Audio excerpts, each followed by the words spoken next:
Бул чечим менен мыйзам эч бузулган эмес. Анткени мыйзам талаптары толук сакталган.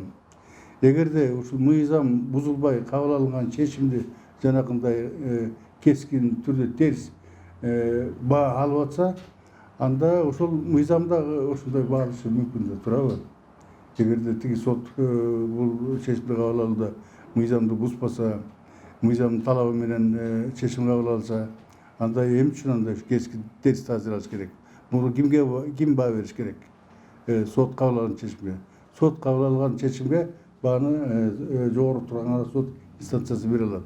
Мисалы үчүн бизде бийликтер бөлүнгөн да, мыйзам чыгаруу бийлиги деп коет, алар мыйзам кабыл алганда биз кандай гана мыйзам болбосун, макулбузбу, макул эмеспиз, ал мыйзамды сактоого милдеттүүбүз, туурабы?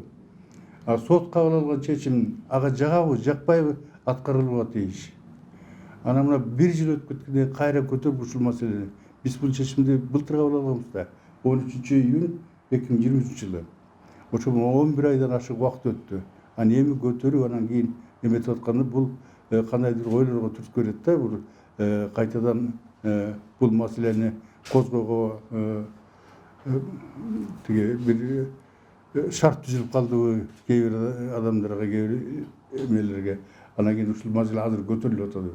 Эмне үчүн ушул кабыл алган замат эртеси, же анан кийин 1 жумадан кийин, же 1 айдан кийин, же чечим даяр болуп колуна тапшырган 10 күндөн кийин бул маселе көтөрүлбөйт да, эми 1 жыл өткөндөн кийин көтөрүлүп атат. Эми иштин жагдайына да токтоло кетсек, мисалы үчүн мамлекеттик бийликтин бутактары болушу, мыйзам чыгаруу бийлиги, сот бийлиги, эгерде иштин чыныгы жагдайын билбей туруп, кандайдыр бир адамдардын айтуусу боюнча ушундай кескин терс баа берип, чоң бийик трибунада айтылганы, бул өзү мамлекеттин бийлигинин, мамлекеттик бийлик органдарынын негизине тескери таасир бере турган нерсе болот да.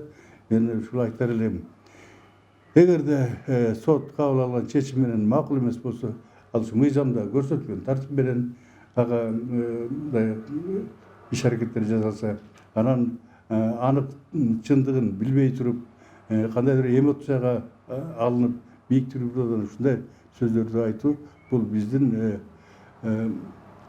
парламенттин мүчөлөрүнүн дагы, соттордун дагы, башкалардын дагы жакшы нерсеге алып келбейт.